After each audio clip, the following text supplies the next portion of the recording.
यार दोस्तों नमस्कार, कैसे हैं आप सभी लोग। मैं आशा करता हूँ सभी लोग स्वस्थ होंगे, तंदुरुस्त होंगे, अच्छे होंगे। और पिछली क्लास में हमने रासायनिक परिवर्तनों के बारे में पढ़ा था और कुछ रासायनिक अभिक्रियाओं के बारे में मैंने आपको बता दिया था। और आज की क्लास में हम कुछ रासायनिक अभिक्रियाओं के बारे में पढ़ेंगे और आपको बताया जाएगा कि रासायनिक अभिक्रियाएं जो हैं कौन सी होती हैं और किस प्रकार से होती हैं। ठीक है, तो यहाँ आपको देखने के लिए मिल रहा है कि रासायनिक जो अभिक्रियाएं हैं वो क्या होती हैं। तो यहाँ हमें बोला है कि जब एक या एक से अधिक पदार्थ आपस में क्रिया करके एक या एक से अधिक नए पदार्थ बनाते हैं तो इस प्रक्रिया को हम रासायनिक अभिक्रिया कहते हैं। ठीक है, जब एक या एक से अधिक पदार्थ आपस में क्रिया करके या तो एक उत्पाद को बनाएं या फिर एक से अधिक उत्पाद को बनाएं तो हम उसे क्या कहेंगे, रासायनिक अभिक्रिया कहेंगे। ओके, अब देखिए कुछ रासायनिक अभिक्रियाएं यहाँ पे दी हुई हैं। जैसे आप यहाँ देख सकते हो, पहला है मैग्नीशियम का जलना। अगर कोई मैग्नीशियम रिबन है आपके पास, मैग्नीशियम का कोई अगर तार है और अगर आप उसे जलाते हो तो क्या होगा, जो मैग्नीशियम का रिबन है जब हम उसे जलाएंगे तो वह मैग्नीशियम ऑक्साइड में परिवर्तित हो जाएगा। ठीक है, तो मैग्नीशियम रिबन को जलाने पर वह तेज सफ़ेद प्रकाश के साथ जलता है और मैग्नीशियम ऑक्साइड को बनाता है। ठीक, मैग्नीशियम का तार जो है जब हम जलाते हैं तो यह एक चूरे के रूप में हमारे पास इकट्ठा हो जाता है, तो उसी को हम मैग्नीशियम ऑक्साइड कहते हैं। ठीक है ना, और ये सफ़ेद कलर का होता है। तो यहाँ अभिक्रिया भी दी हुई है कि 2Mg + O2, तीर का निशान 2MgO। ठीक, तो ये एक अभिक्रिया हो गई और इसके कारण क्या हुआ है, उसकी जो संगठन है, रासायनिक संगठन है, उसके अंदर कहीं ना कहीं परिवर्तन आया और रासायनिक संगठन के परिवर्तन होने के बाद उसकी अवस्था में परिवर्तन आया है। ठीक है ना, उसके स्ट्रक्चर के अंदर भी परिवर्तन आया है। तो ये क्या है, एक रासायनिक परिवर्तन हुआ है और रासायनिक अभिक्रिया जो संपन्न हुई है। अब अगर दूसरा आप देखें क्या, कि लोहा वायु की और नमी की संपर्क में आने पर धीरे धीरे जंग लग जाता है। लोहे के ऊपर वायु और जल के संपर्क में जब आएगा तो वो क्या हो जाएगी, उसके ऊपर एक परत चढ़ जाएगी जिसे हम जंग कहते हैं। यह एक धीमी रासायनिक अभिक्रिया है, आपने देखा होगा एक साथ कभी नहीं होता, धीमे धीमे करके होता है। तो यहाँ एक आपको रासायनिक अभिक्रिया भी दी हुई है कि 4Fe + 3O2 + XH2O, मतलब जल का कितना भी अणु हो सकता है। XH2O तीर का निशान उत्पन्न करता है 2Fe2O3 × XH2O, ये एक जंग का सूत्र है। ठीक है, क्या है, 2FeO3 × XH2O। ठीक, ये जंग का सूत्र है, ये याद रखना है। ठीक है, MCQ में भी पूछा जा सकता है कि जंग का सूत्र जो है वो आप बताइए क्या होता है। ठीक, अच्छा यहाँ देखिए, यहाँ हमें बोला गया है कि जिंक और हाइड्रोक्लोरिक अम्ल की क्रिया हो रही है। मतलब हाइड्रोक्लोरिक अम्ल के अंदर हमने जिंक का टुकड़ा डाला है तो हाइड्रोजन गैस जो है वो उत्पन्न हुई है। हम प्रयास करेंगे कि आपको प्रयोग के माध्यम से भी ये सारी चीज़ें जो हैं वो करके बताएं। ठीक है, तो उसमें थोड़ा समय लगेगा लेकिन आप पेशेंस बना के रखिएगा, सारी चीज़ें आपको यहाँ हमारे साथ देखने के लिए मिलेंगी। तो यहाँ बोला है कि जिंक धातु हाइड्रोक्लोरिक अम्ल के साथ, जिंक अगर धातु है और जिंक धातु हाइड्रोक्लोरिक अम्ल के साथ अभिक्रिया करके हाइड्रोजन गैस बनाती हैं और जिंक क्लोराइड बनाती हैं। ठीक है ना, जिंक क्लोराइड जैसे Zn + 2HCl, तीर का निशान ZnCl2 + H2। ठीक, Zn + 2HCl तीर का निशान उत्पन्न करता है ZnCl2 जिंक क्लोराइड और हाइड्रोजन गैस को। ठीक है ना, ये जो तीर का निशान है वो हाइड्रोजन गैस के बारे में बता रहा है कि जो प्रोडक्ट निकल रहा है वो हवा में उड़ जा रहा है। ठीक है ना, तो ये गैस को भी निरूपित करता है। अच्छा, बढ़ते हैं आगे और देखते हैं आगे वाली अभिक्रिया जो है वो क्या है। यह है सिरका और बेकिंग सोडा की अभिक्रिया। अब यहाँ आपको दिखाई दे रहा है कि सिरका है। ठीक है ना, सिरके के साथ में बेकिंग सोडा की अभिक्रिया अगर हो रही है तो यहाँ से कार्बन डाइऑक्साइड गैस जो बाहर निकलती है। जैसे सिरका एसिटिक अम्ल और बेकिंग सोडा सोडियम बाइकार्बोनेट की अभिक्रिया करने पर कार्बन डाइऑक्साइड गैस बनती है। CH3COOH + NaHCO3 उत्पन्न करता है CH3COONA + H2O + CO2। ठीक है ना, CO2 को उत्पन्न करता है क्या, एसिटिक अम्ल, सिरका और बेकिंग जो सोडा है वो आपकी कार्बन डाइऑक्साइड को उत्पन्न करता है। ठीक, अब यहाँ देखिए, यहाँ बोला है विस्थापन अभिक्रिया के बारे में एक उदाहरण बोला है जिसमें बोला है कि कॉपर सल्फेट, जो नीले रंग का एक विलयन आपको दिखाई दे रहा है, ये कॉपर सल्फेट का विलयन है। कॉपर सल्फेट का विलयन जो है वो हरे रंग में परिवर्तित होता है जब उसके अंदर कोई भी लोहे की कील जो है वो डुबोई जाती है। तो लोहे की कील कॉपर सल्फेट के विलयन में डालने पर आयरन कॉपर को विस्थापित कर देता है और विलयन के रंग को हरा कर देता है। तो ये भी एक कैसा परिवर्तन, रासायनिक परिवर्तन है, और रासायनिक परिवर्तन होने के कारण ही यहाँ पर रासायनिक अभिक्रिया हुई है। तो यहाँ आप देख सकते हैं एक अभिक्रिया भी दी हुई है कि Fe + CuSO4 उत्पन्न करता है FeSO4 फेरस सल्फेट और कॉपर को। ठीक, अब देखिए आगे देखते हैं। आगे जो अभिक्रिया वो क्या हुई है, विघटन अभिक्रिया आपको दी गई है। विघटन अभिक्रिया में बोला गया है कि फेरस सल्फेट कोई भी सॉल्यूशन है, ठीक है, उसको गर्म जब किया जाएगा तो फेरिक ऑक्साइड और सल्फर डाइऑक्साइड गैस जो है वो आपको मिलेगी। तो फेरस सल्फेट को गर्म करने पर वह फेरिक ऑक्साइड का और सल्फर डाइऑक्साइड गैस में विघटित हो जाता है 2FeSO4। गर्म अगर हम करेंगे इसे तो ये बनाएगा Fe2O3 + SO3 + SO3, ठीक ना, SO2 आएगा यहाँ, SO2 + SO3। ठीक, तो ये भी एक रासायनिक अभिक्रिया है। अच्छा, हमने जंग का सूत्र पढ़ा था, वो क्या था, 2Fe2O3 × XH2O, 2Fe2O3 × XH2O, ठीक है ना, ये हमारे जंग का सूत्र था। अब देखिए आगे हमें क्या बोला गया है आगे हमें बोला गया है कि रासायनिक अभिक्रिया के लक्षण क्या क्या होते हैं। तो ये हमने पहली क्लास में भी पढ़ रखा है, अब हम फिर से पढ़ेंगे इसलिए क्योंकि हमें ये सारी चीज़ें जो हैं वो सही तरीके से याद हो जाएं। ठीक है, और आप यकीन मानिए मैं जितनी भी चीज़ें यहाँ कराऊंगा वो सभी आपके लिए बोर्ड एग्ज़ाम के अंदर इतनी बेनिफिशियल होंगी, कोई भी उन्हें अगर याद रख लेगा तो कभी भूल नहीं पाएगा।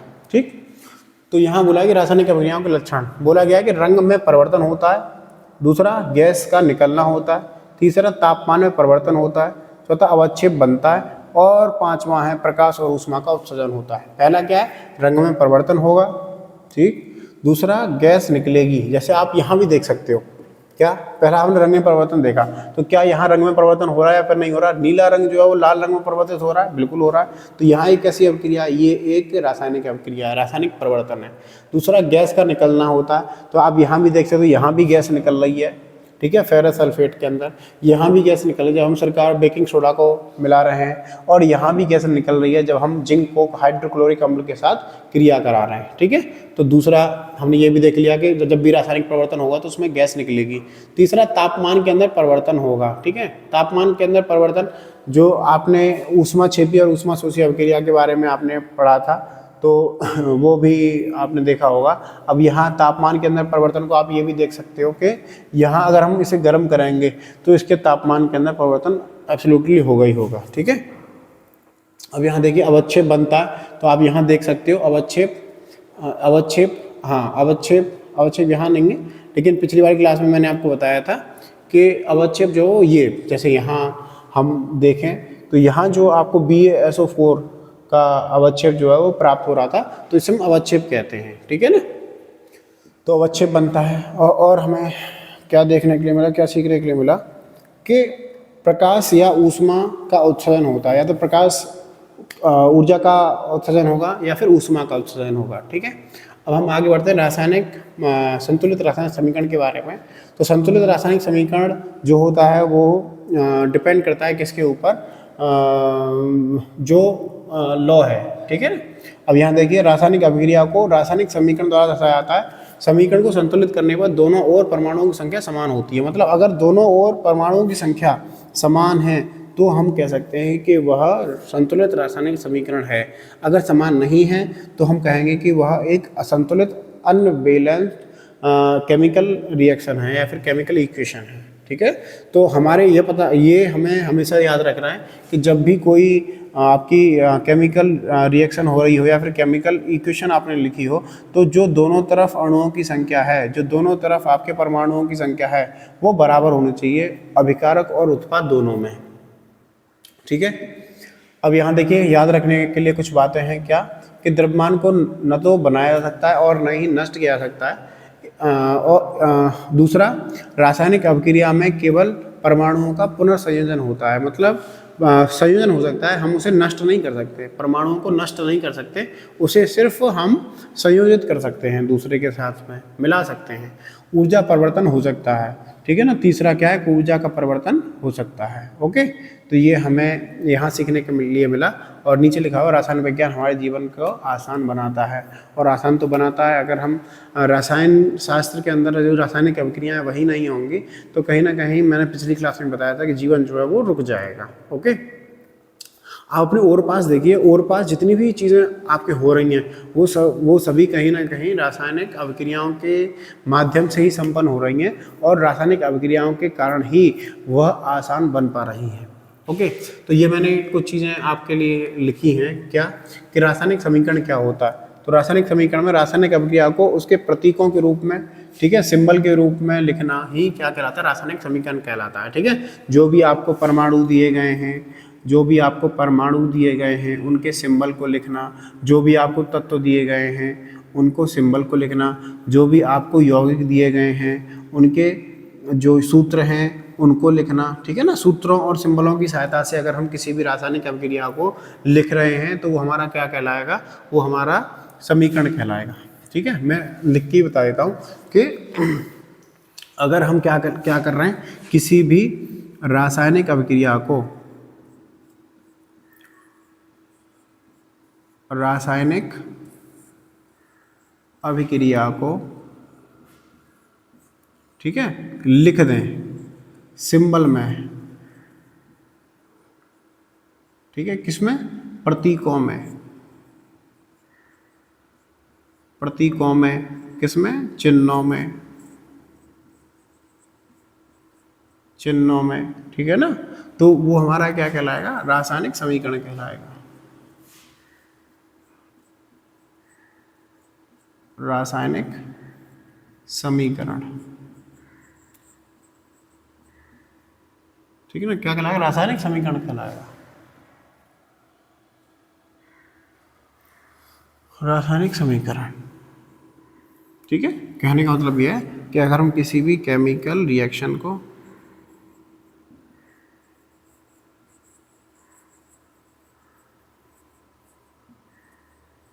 केमिकल रिएक्शन को उसके सिंबल,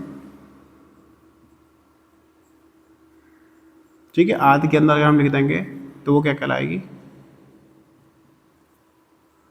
केमिकल इक्वेशन। ठीक है, ऐसे आप नोट कर सकते हैं। अच्छा, अब आगे देखते हैं, आगे बढ़ते हैं। तो यहाँ हमने अभिकारक और उत्पाद के बारे में भी हमने देखा था कि ए प्लस बी, क्या, कि ए प्लस बी और सी और डी, ठीक है ना, ये कोई अभिकारक है क्या, कि ए प्लस बी ये क्या है, अभिकारक,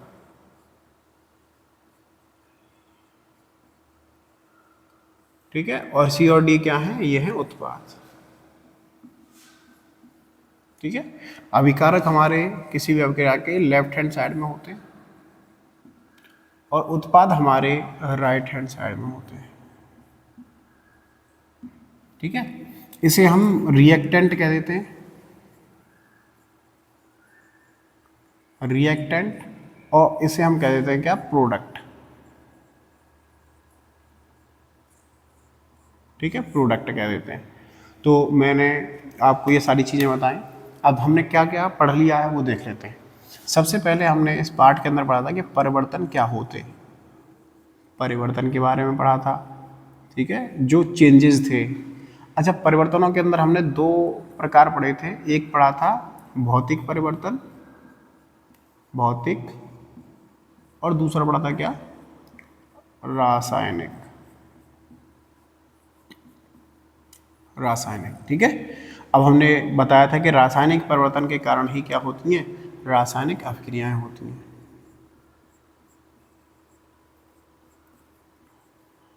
रासायनिक अभिक्रियाएं होती हैं किसके कारण, रासायनिक परिवर्तन के कारण। ठीक है ना। अब रासायनिक अभिक्रियाओं के बारे में अगर हम पढ़ रहे थे तो फिर मैंने आपको यही बताया था, मैंने आपको यही बताया था कि मैंने आपको यही बताया था कि रासायनिक अभिक्रियाएं कितने प्रकार की होती हैं, प्रकार बताए थे। और प्रकार में हमने पढ़ा था क्या, कि एक होती है संयोजन अभिक्रिया, संयोजन अभिक्रिया, जिसे हम क्या बोलते हैं, एडिशन रिएक्शन। Addition reaction. और दूसरा हमने क्या बोला था, दूसरी होती है क्या, वियोजन अभिक्रिया।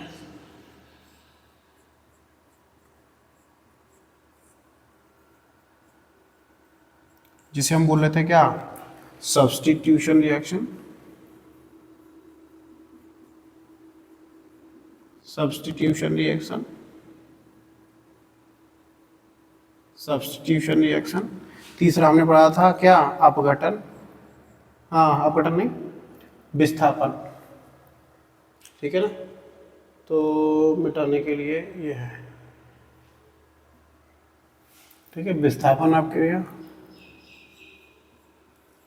विस्थापन,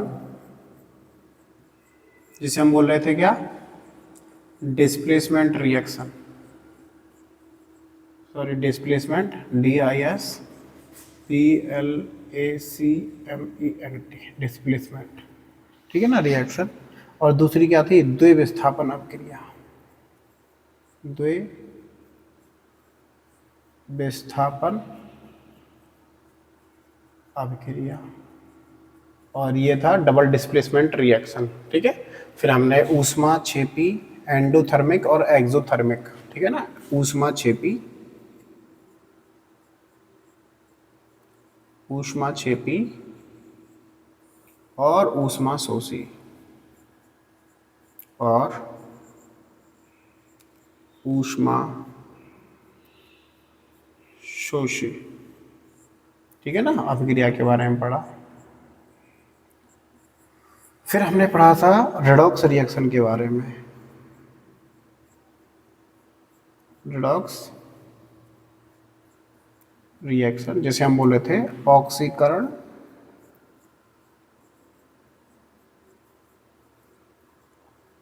ऑक्सीकरण अपचयन, ऑक्सीकरण अपचयन अभिक्रिया, ऑक्सीकरण अपचयन अभिक्रिया। ठीक है ना, इसके बारे में हमने पढ़ा था। ठीक, तो ये चीज़ें मैंने आपको बताई थी। ठीक है ना, तो इन सभी चीज़ों के बारे में पढ़ते हुए हम यहाँ तक पहुँचे। अगर आपने पिछली क्लास ना देखी हो तो पिछली क्लास को देखकर इन क्लासों को देखिए, आपको ज़रूर ही आनंद आएगा, ऐसा मेरा मानना है। ठीक है, अगर आपको ऐसा लगता है कि कहीं कोई त्रुटि वगैरह है तो आप कमेंट के माध्यम से भी हमसे संपर्क कर सकते हैं, वरना मेरे व्हाट्सएप के माध्यम से भी आप संपर्क कर सकते हैं, और कोई भी डाउट है तो हम उसे भी आपके सुधारने का प्रयास करेंगे। ठीक है, तो मिलेंगे अगली कक्षा में। बहुत बहुत धन्यवाद, थैंक यू।